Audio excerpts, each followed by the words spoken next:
शांति 20 मई 2023 बाबा के महावाक्य। मीठे बच्चे, यह ज्ञान बड़े मजे का है। तुम हर एक अपने लिए कमाई करते हो। तुम्हें और किसी का भी ख्याल नहीं करना है।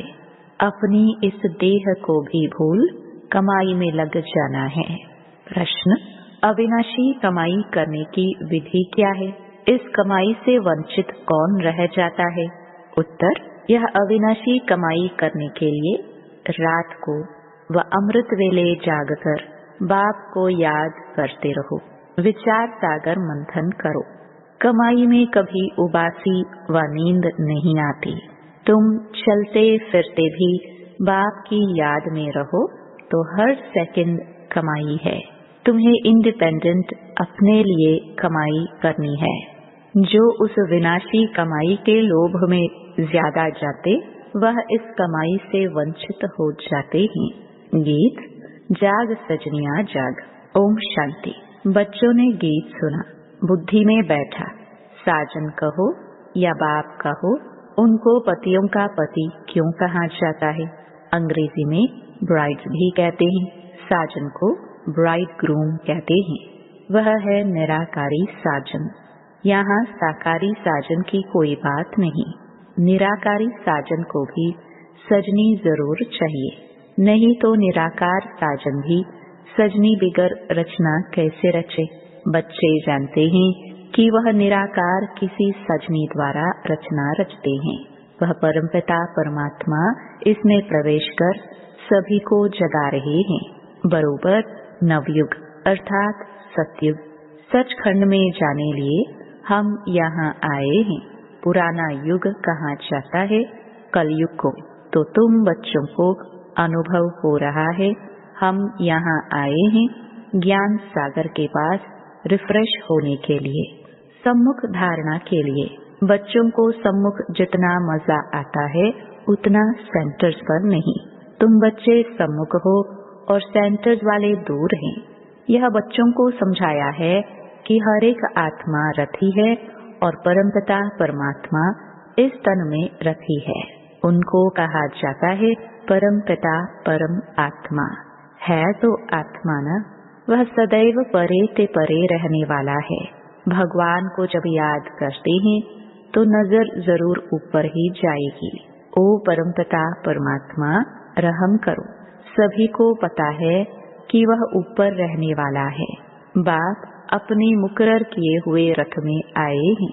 कहते हैं मैं कल्प कल्प इसमें रथी हूँ, क्योंकि इस ब्रह्मा रथ द्वारा ब्राह्मण कुल स्थापन करता हूँ। अगर श्री कृष्ण के तन में आए तो फिर दैवी कुल हो जाए, सतयुग हो जाए। श्री कृष्ण का शरीर सतयुग में होता है। बच्चे समझते हैं हमको बेहद का बाप बैठ तीनों कालों का ज्ञान दे त्रिकालदर्शी बना रहे हैं। ड्रामा के आदि मध्य अंत का ज्ञान दे रहे हैं। जो घड़ी बीत चुकी वह हूबहू रिपीट होगी। जैसे लक्ष्मी नारायण का राज्य था, फिर रिपीट होगा।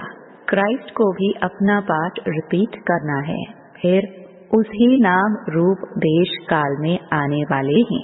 बाप कहते हैं मैं भी अपना निराकार रूप बदलकर साकार रूप में आया हूँ।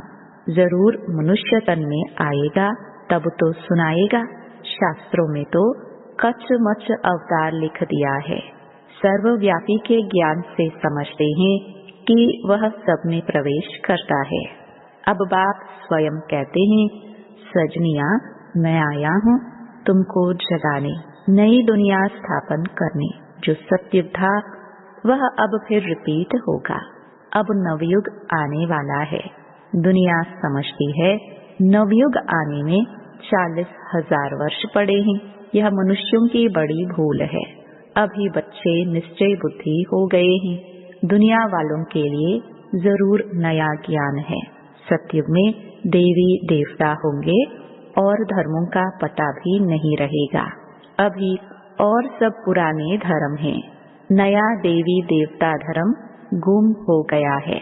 फिर अब उस नए धर्म की स्थापना होती है। देवताओं के कुछ न कुछ चित्र हैं। समझते हैं सतयुग में बरोबर राज्य करते थे। वहाँ तुमको यह पता नहीं रहेगा कि लक्ष्मी नारायण के बाद कोई राम का राज्य आने वाला है। जो कुछ होता जाएगा तुम देखते जाएंगे। फिर कहेंगे एडवर्ड द फर्स्ट, सेकंड, पीछे वालों को यह मालूम रहेगा कि फर्स्ट, सेकंड एडवर्ड होकर गए हैं, आगे फिर कब होंगे यह नहीं जानेंगे। ड्रामा का पाठ इमर्ज होता रहेगा। ड्रामा की नॉलेज बाबा ही समझाते हैं। वह भक्ति मार्ग की तीर्थ यात्रा बिल्कुल ही न्यारी है। यह है ज्ञान, बाप और वर्षे को याद करना। अभी तुम जानते हो सतयुग में इतना समय राज्य होगा, फिर त्रेता में राम सीता राज्य करेंगे। बच्चों को सीनरिया देखने में आती है। तुमने 84 जन्म पूरे किए, यह बुद्धि में है, यह नई नॉलेज है। बाप कहते हैं मैं कल्प के संगम युग पर आता हूँ। इस संगम पर परमपिता परमात्मा रथी बना है। हम रथी आत्मा को वापस ले जाने। हम सब रथी हैं, अपने को आत्मा समझना है। तुम बच्चे घड़ी घड़ी भूल जाते हो। हम आत्माओं ने 84 जन्म का पाठ बजाया। अब बाबा आया है, हमको सारा राज समझाते हैं। पतित से आप समान पावन बनाते हैं। यह बेहद का एक ही बाप है जो बच्चों को आप समान बनाते हैं। लौकिक बाप कभी बच्चों को आप समान नहीं बनाते हैं। एक ही बाप के बच्चे कोई कारपेंटर होंगे तो कोई सर्जन, कोई इंजीनियर होंगे। यहाँ ऐसा नहीं है। यहाँ तुम सभी मनुष्य से देवता बनते हो। तुम बैरिस्टर, सर्जन आदि नहीं बनते हो। तुम जानते हो परमपिता परमात्मा हमको पढ़ाते हैं, जिससे हम पढ़कर सो देवता बनते हैं। ऐसा स्कूल कहाँ भी नहीं देखा होगा जो सब कहें हम सो देवता पद पाने लिए पढ़ रहे हैं। दिन प्रतिदिन वृद्धि होती रहती है। फिर मकान भी वृद्धि को पाते जाएंगे।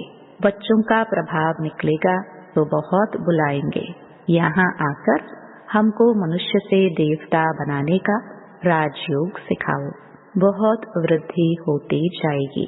बाप फिर भी बच्चों को कहते हैं रात को अथवा अमृत वेले जागो, इसमें बहुत कमाई है।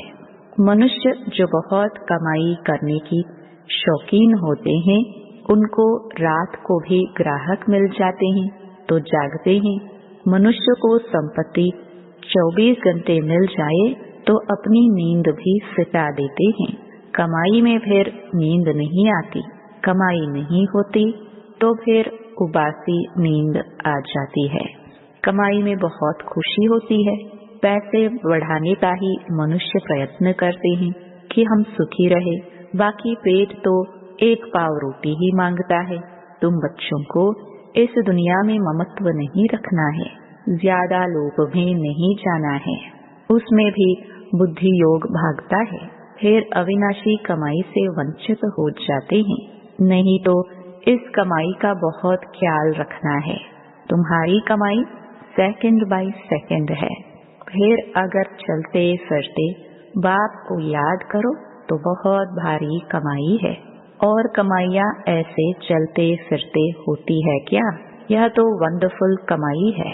इंडिपेंडेंट अपने लिए कमाई करते हो। लौकिक बाप को बच्चों का ख्याल रहता है, बच्चे सुखी रहे, खाते रहे। इसमें बाल बच्चों का ख्याल नहीं रहता। अपने लिए 21 जन्मों की कमाई करे। कैसे मजे का ज्ञान है।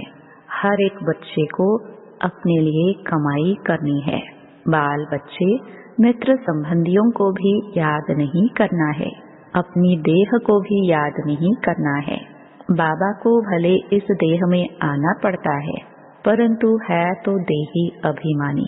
इस समय देह में आते हैं, आकर तुम आत्माओं को नॉलेज देते हैं अथवा सहज कमाई का रास्ता बताते हैं। अगर तुम प्रैक्टिस करते रहो तो बहुत कमाई कर सकते हो। बाबा भी प्रैक्टिस करते हैं।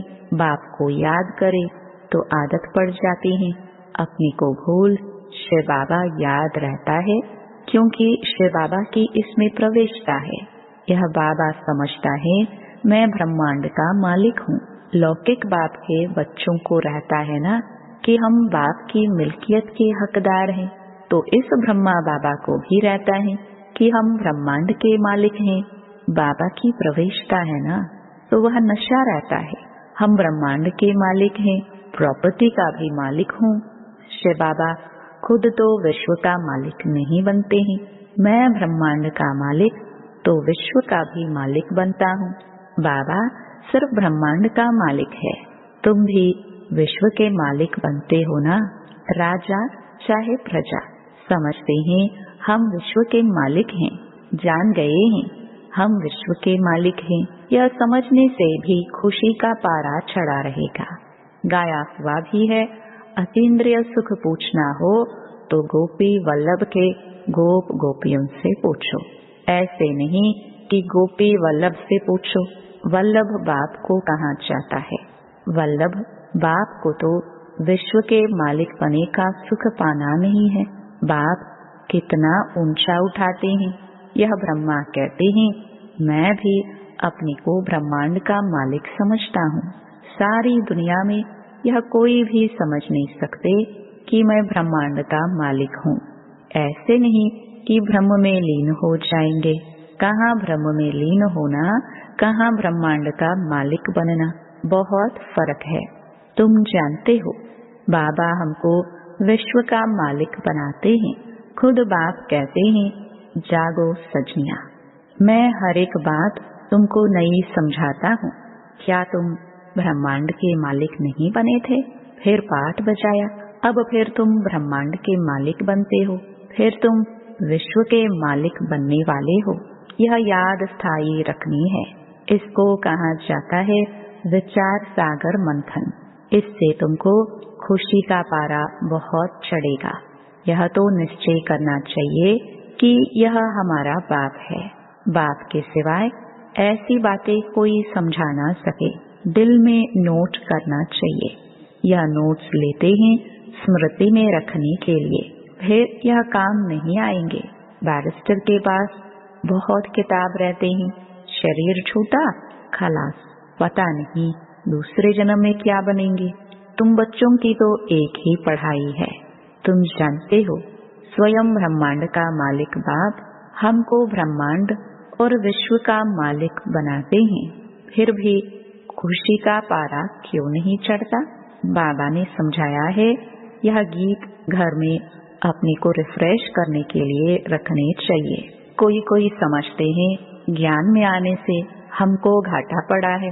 घाटा फायदा तो पुरानी दुनिया में है ही। आज कोई वजीर है, किसी ने शूट किया तो खला, सबको घाटा पड़ता रहता है। किनकी दबी रही धूल में सबको घाटा है। सिर्फ तुम बच्चों को सदा काल के लिए फायदा है, भविष्य में 100 भी 21 जन्मों के लिए। बाकी सारी दुनिया है घाटे में। यह सब है रुण्य के पानी में सल, मृग तृष्णा समान। किसको भी मालूम नहीं यह सब मिट्टी में मिल जाना है। सब कब्र दाखिल भस्मीभूत हुए पड़े हैं। तुम यह सब कुछ जानते हो। तुम्हारे में भी जो बहुत होशियार हैं उनको मालूम है यह दुनिया जैसे भंबोर है, सब कब्र दाखिल हो जाएंगे। यादव कौरव सब कब्र दाखिल हुए थे। बाकी पांडवों की विजय हुई थी। विश्व पर अर्थात नई दुनिया पर विजय पाई, क्योंकि तुम पांडव ईश्वर को जानते हो, उससे प्रीत रखते हो। जितना जो प्रीत रखते हैं, जितना जो याद करते हैं, उतनी वह कमाई करते हैं। ऐसा कभी सुना? भारत का प्राचीन योग बहुत नामी ग्रामी है। यह बाबा भी नहीं जानते थे। अब सब बातें बुद्धि में आ गई हैं। बाबा कहते हैं सृष्टि के आदि मध्य अंत का ज्ञान जो तुमको सुनाता हूँ वह सत्युग में नहीं रहेगा। वहाँ तो तुम्हारी प्रारब्ध के सुख का पाठ जो कल्प पहले चला था वही चलेगा। यह ज्ञान बाप एक ही बार आकर देते हैं और अंत तक देते ही रहेंगे। तुम भल कहाँ भी हो, शरीर छूटे तो शिव बाबा की याद हो। त्रिकालदर्शी पने का ज्ञान हो, ज्ञान अमृत मुख में हो, स्वदर्शन चक्र याद हो, तब प्राण तन से निकले। कहाँ वह भक्ति मार्ग की कहावत, कहाँ यह ज्ञान की बातें। मनुष्य जब मरने पर होते हैं तो हाथ में माला देते हैं, कहते हैं राम राम कहो तो सद्गति हो जाएगी। परंतु राम कौन है, कहाँ है, कोई जानते नहीं। कोई राम को, कोई हनुमान को याद करते हैं। अनेकों को याद करना, इसको भक्ति कहा जाता है। अब तुम एक को ही याद करते हो, जो तुमको ज्ञान दे, तुम्हारी सद्गति करते हैं। अच्छा, मीठे मीठे सिखिल दे बच्चों प्रति माता पिता बाप दादा का याद प्यार और गुड मॉर्निंग। रूहानी बाप की रूहानी बच्चों को नमस्ते। धारणा के लिए मुख्य सार। पहला, स्थायी खुशी में रहने के लिए विचार सागर मंथन करना है। नशे में रहना है कि हम ब्रह्मांड और विश्व के मालिक बनने वाले हैं। दूसरा, एक बात से सच्ची प्रीत रख कमाई करनी है। हम आत्मा इस देह में रथी है, रथी समझ देही अभिमानी बनने का अभ्यास करना है। वरदान, नए ते नए ऊंचे ते ऊंचे संकल्प द्वारा नई दुनिया की झलक दिखाने वाले श्रेष्ठ आत्मा भव। नया दिन, नई रात तो सब कहते हैं, लेकिन आप श्रेष्ठ आत्माओं का हर सेकंड, हर संकल्प नए से नया, ऊंचे ते ऊंचा, अच्छे ते अच्छा रहे तो चारों ओर से नई दुनिया की झलक देखने का आवाज फैलेगा और नई दुनिया के आने की तैयारियां में जुट जाएंगे।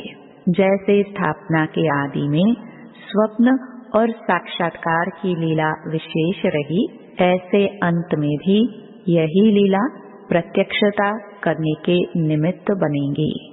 स्लोगन, मायाजीत बनना है तो एक बाप को ही अपना कंपेनियन बनाओ और उसी की कंपनी में रहो। ओम शांति।